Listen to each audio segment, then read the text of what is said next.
is official. It will be Dominik Mysterio versus John Cena at Survivor Series in a rematch for the Intercontinental Championship.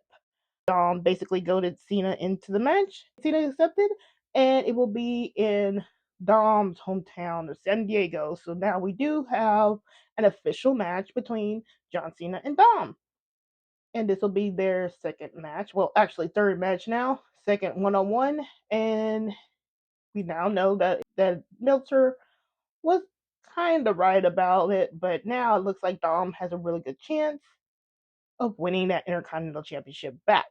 And while we are already back to square one with the Judgment Day storyline, this Monday Night Raw was hella fun. I enjoyed it immensely. And while I'm disappointed that we didn't get Judgment Day advancement, I enjoyed the Raw for what it is. Sometimes you just have to accept it. We got a nice, nifty three-man tag between Team Old School of John Cena, Sheamus, and Rey Mysterio, the Dead Be Dead, versus the Judgment Day of Dom, Finn, and JD. And what of Finn and JD, you might ask? Absolutely nothing happened. But that's par for the course. We should have expected this. But it didn't happen. But we also got on this Raw Maxxine Dupri winning the Women's Intercontinental Championship, which I immensely was happy for her. We saw AJ Lee returning to assist Maxine. We saw Dolph Ziggler, the Ziggler Man, returning, and we also saw Charlotte Flair believing in the power of friendship. Like this Raw was really nice, and like I said, while we did not get the Judgment Day advancements that we all wanted, it was a nice Raw, and I can't really complain. So, welcome. My name is Ryder Maven. I am the host of the Wrestling Receipts podcast. I cover all things Judgment Day: Dom, Liv, Raquel, Ben, JD, Roxanne, Orcolito, and Los Americanos and El Grande Americano. This Raw is entitled "You Can't Always Get What You Want, but Sometimes It's Just Enough," and that was the tone for this Monday Night Raw. There was no Judgment Day storyline progression on Raw, and like I said, I am not surprised. How many times have we seen this happen? Just when we think something major will happen, we'll get that trigger pull. Dom and Phil will get upset. They'll come to blows, yada yada yada, and it doesn't happen. And boy, did it not happen tonight. Nothing happened. And Finn and JD just came out to aid Dom. Nothing happened. Like, seriously. You wouldn't have thought that Dom wasn't upset last week. You wouldn't have thought that Finn gloated after Dom lost the title. You wouldn't have thought nothing happened. We just thought that we're back to one big happy family. But alas, nothing happened. And we should be used to this by now. Despite Dom being upset Judgment Day wasn't there for him last week, we got everything back to normal. And then we got the nice added bonus of Finn and JD backing up Dom when they took on Team Old School. Like I said, but this is par for the course. Dom did the exact same thing 2 years ago when he lost the North American Championship in NXT for the second time. I posted on the X a comparison video of Dom when he was complaining about Judgment Day not showing up last week to what he said 2 years ago when Judgment Day didn't show up when he lost the North American Championship for the second time.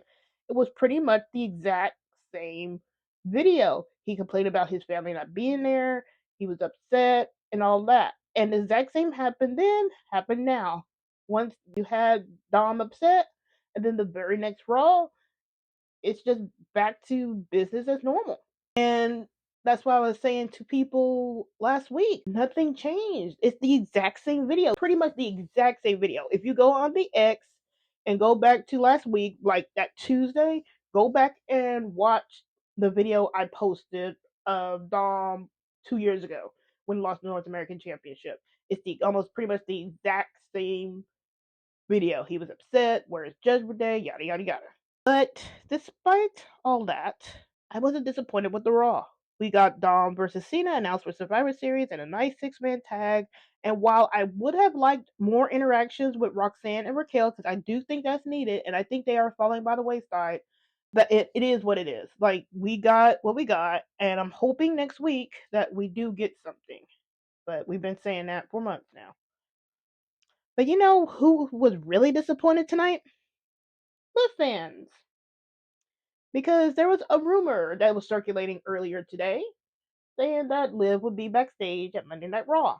And we got this from Body Slam, and then Sean Ross Sapp picked it up, and then it just kept going. And then on the X was just all this fervor of Liv returning. She's gonna come back to save Dom. They were throwing out scenarios of Dom getting beaten up and Liv saving him, which I do not like that theory. I don't like that scenario. Why would you have Dom beat up just for Liv to save him? Because what can Liv do to Finn and JD? But I digress. So everybody was saying it's going to be like Liv and Dom are going to separate from Judgment Day. Liv and Dom, Liv is going to do this. Liv is going to do that. And then we get to Raw, and she doesn't show up. And then it comes out during the middle of Raw that PWI Insider pretty much confirmed that Liv was not there at Raw and was not backstage. And this is why I say treat all dirt sheet reports with a grain of salt. But even with Liv possibly showing up tonight at Madison Square Garden, where would she have inserted into? There was no place for her. People were complaining about people saying Liv was returning too soon, which I agree with actually. But they were saying, "Oh, Liv has been out for 5 months." I'm like, "Yeah, she has been out for 5 months, but there's no spot for her yet in the storyline." Y'all know me. I have been complaining for months now that they need to get something started with Roxanne and Raquel if they're going to have them tied into Dom. So when Liv returns, that needs to get going, which is why I say this Dom Rocks thing is a distinct possibility because that loops in Liv into her return. I'm not saying it's going to happen. I'm just saying it's a possibility. That's what gets Liv back into Monday Night Raw. But you need a spot for her because on this Raw, if she came back now, what would have happened? Where does she slot into? You got Raquel and Roxanne not really having done anything to Dom per se and to Liv per se. Like, yeah, Roxanne lost the title. Whoop de doo. But Liv wasn't all that concerned about losing the title in the first place. So you can't have it both ways. Either you're mad about the title being lost or you're not mad. So nothing has been built up in that regard. The only person that we should be beefing with is Finn. But what can Liv do to Finn? Because Liv is not Becky. Liv is not Rhea. You really think you're going to have Liv come back and beat up on Finn Balor? Seriously? So there was no spot for her. Now it looks like there might be a spot coming up at Survivor Series, which is pretty much the last time I would say she would have a chance of coming back this year. Because if she doesn't come back in the Survivor Series, I don't think she's coming back at all this year. Then she could come back out to maybe celebrate with Dom. Maybe she does something there at Survivor Series. I could see her returning, and I wouldn't mind her returning there because that's a big thing. If Dom wins, she returns. Hey, that's cool. But hopefully by then we will still have something rolling, whatever they're doing with Roxanne and Raquel. And I think that's what gets me annoyed sometimes when it comes to Roxanne and Raquel because nobody considers them because everything is just like live. But I'm like, you need to build up these other wrestlers for Liv. I saw people saying, well, Liv is going to jump into the Stephanie and Nikki match. And I'm like, why would you do that? Yeah, she was kind of beefing with Nikki but then you're going to have Liv bypass Raquel and Roxanne, who have been suffering in Liv's absence, just for Liv to hop over into what Nikki and Stephanie have. You see what I mean? I guess maybe that's why I cover all things Judgment Day because that annoys me. You got wrestlers here that are waiting right here because they don't want to pull the fucking trigger, and you're gonna hop her into another storyline? Nah. But anywho, Liv did not return, and I think that was for the best. Sorry, Liv fans. But I say all that to say this. Dom Rock still might be a possibility, like I said. Why? Because I'm going to tell you about a very interesting interview that I caught some video of today.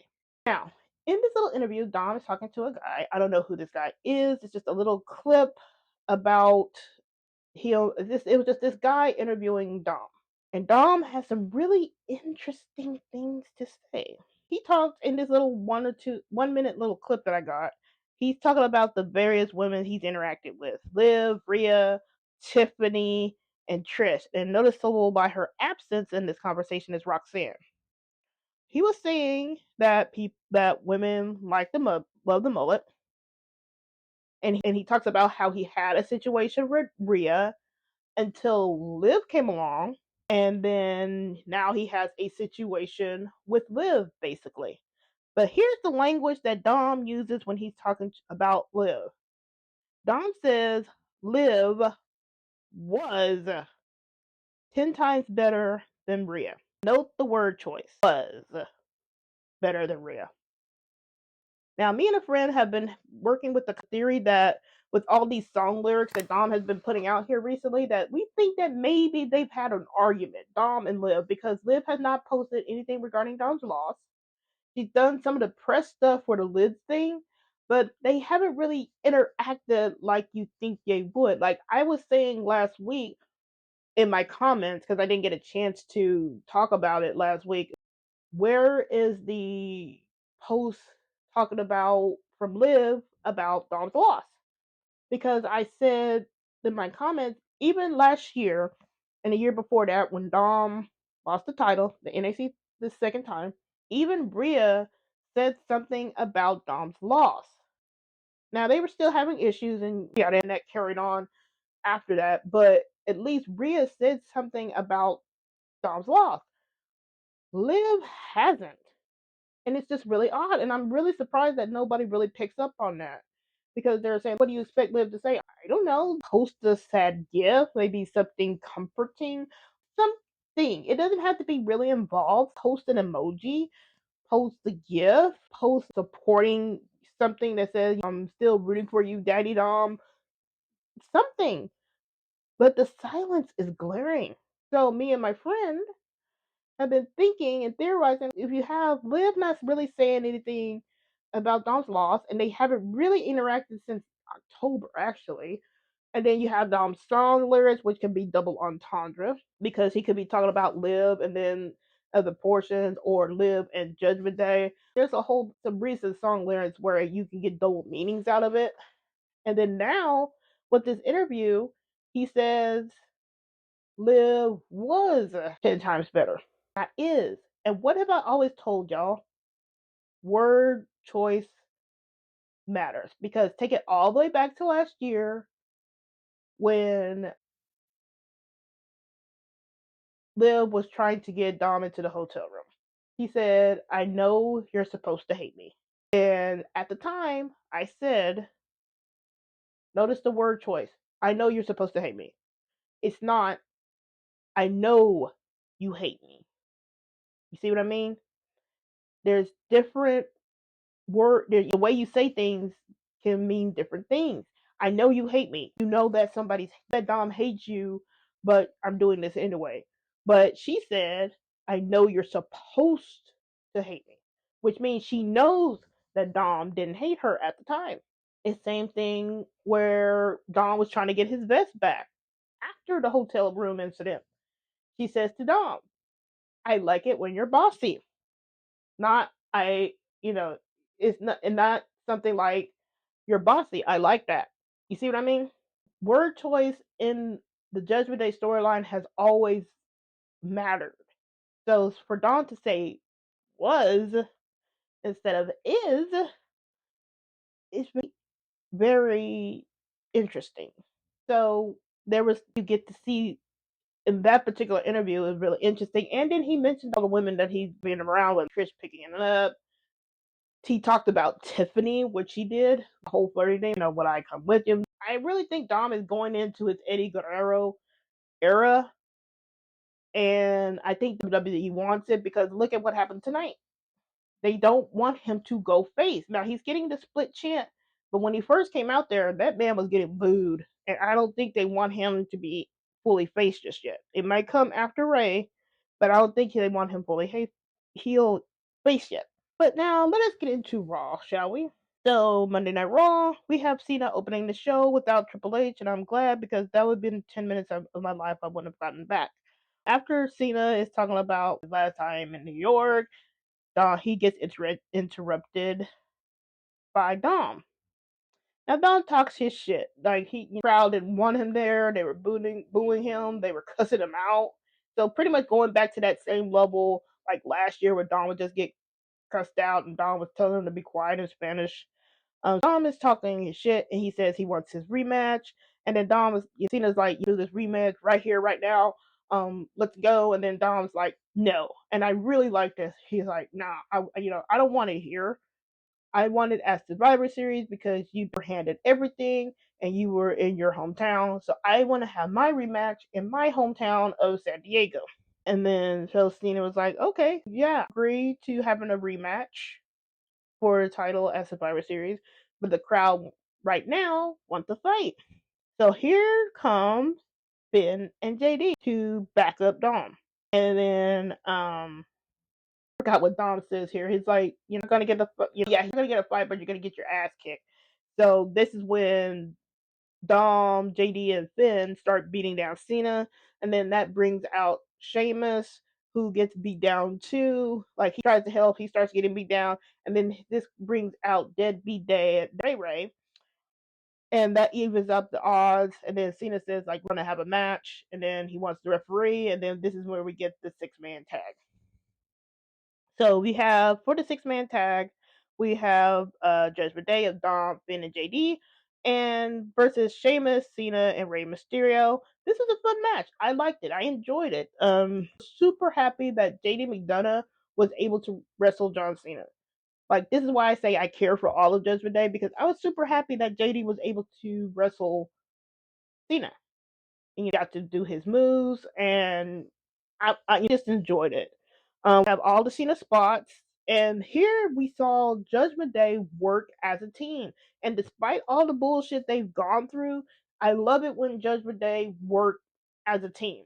Like they work as a team, they work really well together. And then we got a really cool triple finisher for Judgment Day. It was JD's Spanish Fly to was it a moonsault? So it was like JD's moonsault or Spanish Fly to Finn Balor's Coup de Grace to Dom's Frog Splash onto John Cena, and then they all tried to pin John Cena because they were trying to end it, and then the pin got broken up. But I actually like that sequence because it was just back to back. There was no stalling. You know, it goes JD, Finn, Dom, and I love that. And then this is where we start getting they start spamming and then we have the spot of have Sheamus doing those hits across the chest, and then we had a funny bit of Ray getting leverage on Dom, like on the second rope to hit Dom across the chest, which was funny. Then it just starts being a finisher spam where teams old school will finally get the on by having Cena pin JD. And that was just a fun match. I didn't like Judgment Day losing. Of course, I don't like them losing. But it was a good match. It was the crowd be happy. Dom got split chance here, so it was from being booed to getting cheered. And it was, like I said, it was just a fun match. And Rey Mysterio is not beating the allegations. And then in the aftermath of this, we had something interesting. Um, in the commercial break, and then they showed this after the commercial break, but in the commercial break, I think Dom getting heckled by that comedian or something like that. But Dom goes up to this comedian in the crowd and they start jawing at each other, and then Dom just like the comedian, which brings up JD and Finn to back him up again. And then this is where that I don't know who that Giants dude. It's like a football player, somebody. He just starts getting into Dom's face. He pushes JD, and then they all just starts kind of scrapping a little bit. So I'm wondering if this will lead into something next week because it was just really interesting how that kind of got going. Like, what does that lead to? Because again, Finn, JD, and Dom work well. Finn and JD were still backing up Dom. You didn't see any like leaving Dom out to dry or anything like that. But we had that nice little squabble there, and they showed it on TV too. So or after the break, because I saw this in the break. Like I watched the international feed, so showed it again off for the regular audience, which was really interesting. So I'm wondering if something like that will have some repercussions for next week or something like that. So the notes from this is like no storyline progressions. I was upset last week. Judgment Day wasn't there. Playing goaded. And now they're magically back on the same page, par for the course. We've seen this cycle before. Um, and everything resets. But we did get a match out of it, and we did get the rematch set up between Dom and Cena versus at Survivor Series. Then we had in commercial break, of course, Roxanne and Raquel being interviewed by Byron Saxon. Roxanne and Raquel did not like that Nikki was getting a title shot against Stephanie McCure because Nikki pretty much called her shot to challenge Stephanie at Survivor Series. Roxanne said that she beat Nikki twice, which is true, and Raquel said that she was robbed last week. How? I don't know, but she's just saying she was robbed. And Raquel says that they're going to bring the women's world title back to the Judgment Day Clubhouse. So this was a short and sweet interview. This kind of keeps Raquel and Roxanne in the title picture, but they still need to do some more. Like, they've been on TV, not just international interview. Like, it'd be like a backstage thing or something like that where they confront Nikki about it. Maybe they do that next week or something like that as well. But some other bits from Raw that I liked. Maxxine Dupri shocked everyone by defeating Becky Lynch for the Women's Intercontinental Championship thanks to AJ Lee's distraction. AJ then teased sticking around, which led to Rhea approaching her presumably about War Games. Asuka tried to recruit Bayley for War Games. Bayley said no, but she's still continuing her split personality arc. So she was like, no, but then when Lyra was trying to shake her hand or high five her, like idiot. So she's still doing a split personality arc. I don't know. Then we had Alexa Bliss pretty much call out Charlotte Flair for being a bad friend. Led to Asuka, Kairi, Nia, and Lash Legend surrounding Alexa to beat her up, which brought out Rhea and Io. And then this brings out, and then after they get beat down a little bit, and they were attacking Alexa, this brings out Charlotte to save the day by walloping everybody with the kendo stick. So the power of friendship saved Alexa Bliss. Other news, we had Dolph Ziggler return as Solo Sikoa's mystery opponent, but he lost and then got the return to be defeated Javon Evans, and yeah, wanted Javon to win that. And yeah, Brock Lesnar and Roman Reigns returned at the end and then caused a brawl at the end. And I want to say fuck Brock Lesnar, but it is what it is. So that was Raw. There's, like I said, there was no progression with Judgment Day. I love them as they work as a team, but we time to get off the pot. But I can't complain too much because we did really get a good Raw. So it's just like one of those 50-50 things. No Liv Morgan returned, but honestly, where was she slot in right now? There was nothing set up with Roxanne and Raquel, and she doesn't fit right now in the grand scheme of things for the story. The Dom interview, could be teasing something with Dom live down the line. Maybe there's an argument there, maybe not. Still think they might be going full Eddie with him sooner rather than later. No clubhouse scene is missing, but with Cena gone next week, we probably will get a return to the clubhouse scenes, hopefully at least. It was a fun show. Cena's farewell to Madison Square Garden. We got a fun match. We got Dom and Cena set up for Survivor Series, and hopefully next week we actually get some progression. And hopefully we don't. And then we'll probably get the whiplash of everybody not being on the same page again. So that was Raw.